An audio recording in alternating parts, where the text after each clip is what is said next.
My players basically did a speedrun in the second part of this adventure, and I'm not upset about it.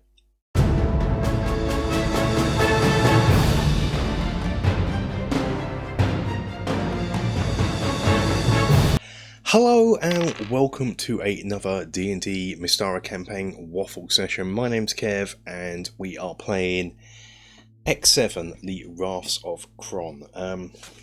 Incidentally, before I get going, I will be doing a review on Night's Dark Terror, B10. And I'll be doing a review of this at some point, because somewhere in here there is an amazing adventure. But as it is printed, this is not it. But we'll cover that in a later video. So yes, we are underwater, going towards the sunken city of Colhador.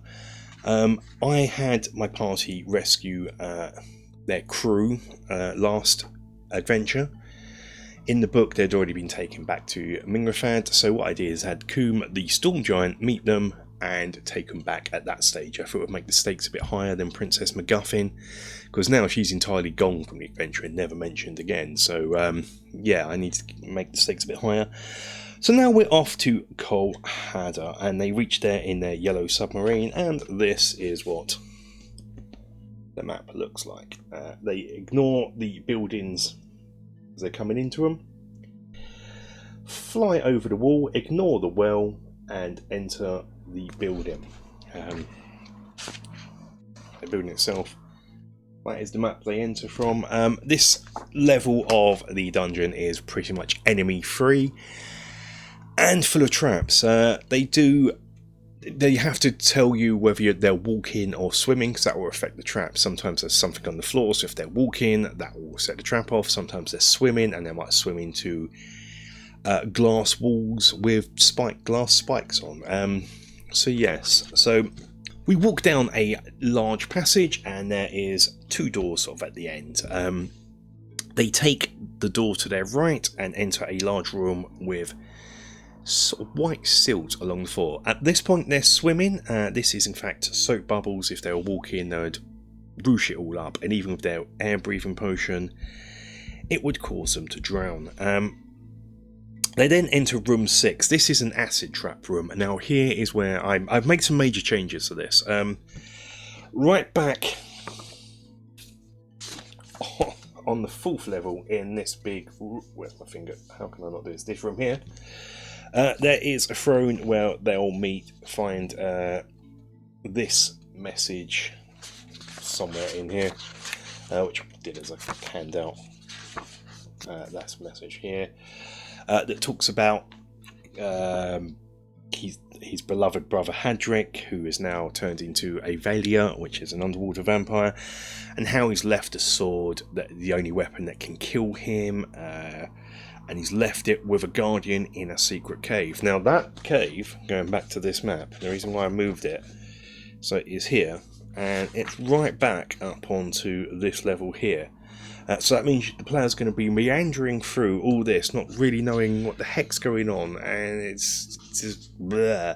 So what I did is I moved that note up into this room here, and that is where they discover it. That gives the players direction. They'll now have a little goal that they're trying to achieve.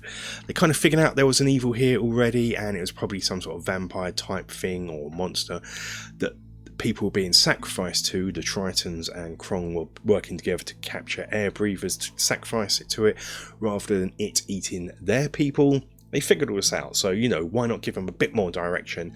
They'll now need to realise it's something big. They've got to find a special weapon to find it.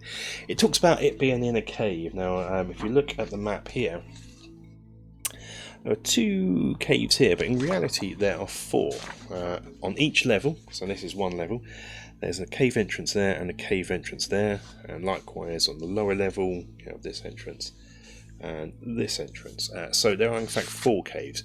So that they knew they had to go over the cliff face here, and they swam under and had a look, and they indeed could see some caves. They reckoned out, before going into any of them, they reckoned out how many caves there were, worked out there was 4, and so they started from this cave, and that is in fact the correct cave. The difference is the sword is protected by a guardian, which is mentioned, so they knew we're up for a fight. In the book it's a brass golem, I believe. I sort of kept it similar, but I turned it into a coral goblin so I could use the Reaper's coral golem model. I'm trying to look through here and see what it is. A bronze golem originally. So in this, my thinking is it still was a bronze golem underneath, but over the years and centuries, coral and sea life has grown onto it because it is standing still until any people enter the room. So, and it made it much more nautical themed. So with that, an epic battle took place, and it was epic. This is probably the hardest battle in this whole thing, even harder than by the time they met the Valia himself, Hadrick. Yeah, there was a lot. There was a confined space. They had to fight it. They were trying to pull the sword out rather than fight it, but it's welded in tight. There was no chance, and this thing was walloping on them quite a lot. It had a lot of hit points itself. It walloped on them. They're underwater, so fire is not working as much as normal, so that takes out the wizard. Bowfire is at a disadvantage, that takes out the ranger. They did have, and I forgot to mention this at the beginning, one of the crew member went along with them. This was Strapping Boots Ted, the first mate, who is a rogue swashbuckler. He goes with them just as an NPC to bulk out the party. But even so, even with that, this was a struggle of a combat. But they not quickly, that's wrong, they defeat it, suffer casualties, suffer. Oh, this is going to be a good waffle session, isn't it? I can't even waffle properly. Suffer casualties. So then after that, they leave the cave, and what do? Do they go round to the other entrance on this level, which would take them to here, and then we have to explore all this level here? No, what they do is they go down, straight down, and that takes them to here, this room here. Now here it leads to a dead end. There is a secret door there, but they quickly figure out, well, this must go somewhere, search for a secret door, find it. So then they are confronted with stairs going down and a hexagonal room. They poke the head in a hexagonal room. Strapping Boots Ted does. He gets walloped by an unseen beast, runs out of the room and down the stairs, quickly followed by Galfanweth and her newt fairy dragon. Ranger, on his way down, who follows them, makes a perception check and notices that inside this room, it's not invisible as such, but they are crystal living statues that can't be seen due to the water. So make it down the stairs and the statues don't follow. I couldn't be bothered with that tedium of having the fight there. I retconned, or maybe decided, that they were in here guarding this room only, really, from this entrance. They weren't expecting anything to come through this secret door. Perhaps even Hadrick himself doesn't know it's there. This takes us to the throne room here. There is spectres in here. They have a fight with those. So I don't know what the thinking was, but Strapping Boots runs out into this corridor while there's combat going on. I think something was meant to be going on. There was a plan that maybe I wasn't aware of, the players were plotting, but ho-hum. But on this level, Hadrick will ambush him ever so often. He's a blue mist, it comes out of blue mist, strikes them, hits them, and disappears pretty much before they even have a chance to react. All the time that is good that they've entered, again, terrible waffle session, I apologise for this. Maybe my heart wasn't in this and running this one, but it's going to lead to bigger and better things, I feel, though. Yes, when they got near the castle, they could hear a mysterious song playing.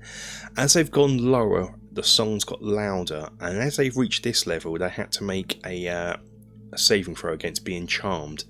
I didn't tell them what the role needed to pass was. I didn't tell them who passed and who failed, but they all had to make one, including their companions, their familiars, and so forth. Now, the only one that did fail this was Newt.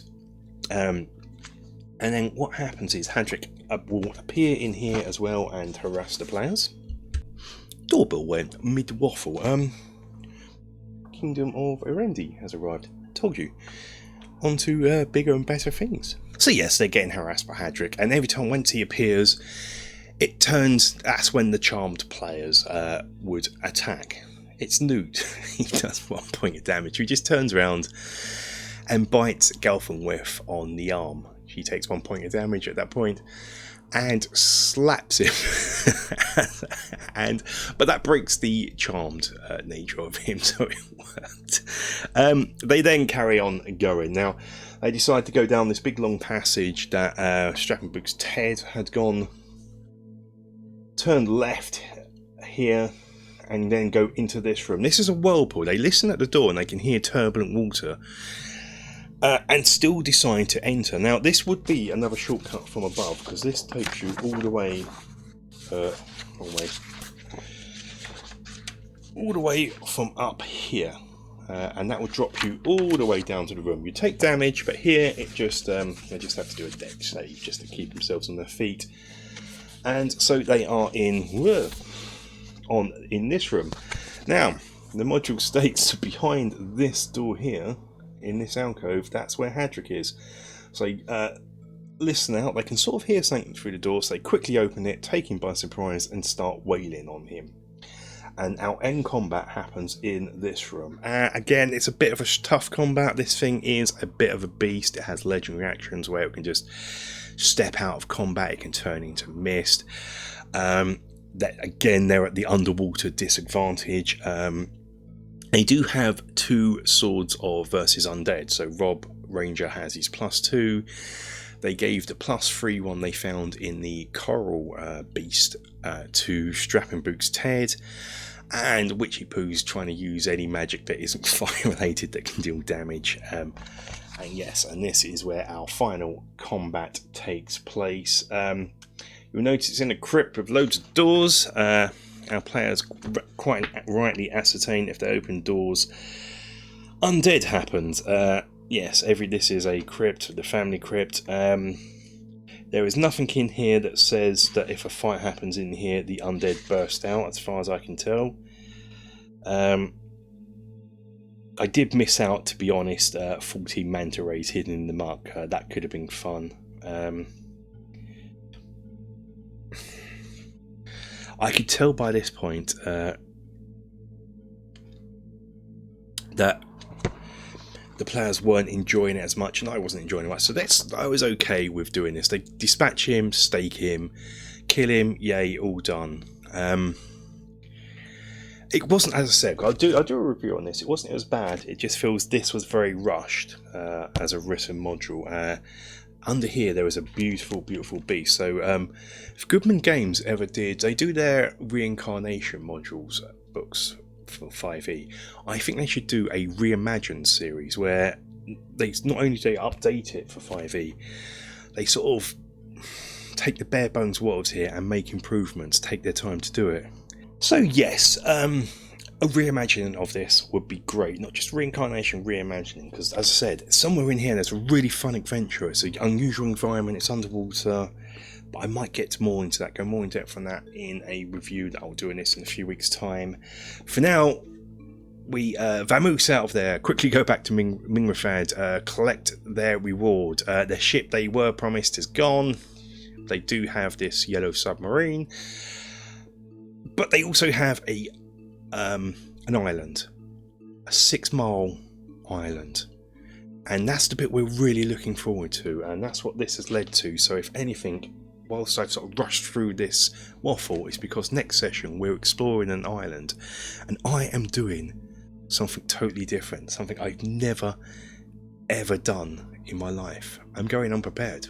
We are going to randomly generate this island. The only thing I'm going to do is do a bare bones outline of an island, maybe have some island based random encounters that I've already got for this adventure anyway, for this nautical stuff laid out, and we're going to use Ghost of Saltmarsh Appendix A. There is some stuff where you roll for an island, what type of island it is, what the inhabitants are, what their goal is, etc, etc. We're going to go for stuff like that. I'm also going to, I've got a book of RPG encounters, and I'm going to use any suitable ones from that, and we're going to go completely random and make this island up as we explore it, as me the DM and them to play out. So I'm really looking forward to that, but I'm quite nervous about that one. So if you want to know how that goes, tune into the next Waffle session. Hopefully it'll be a bit more cohesive than this one. Until the next time, guys, stay safe, take care.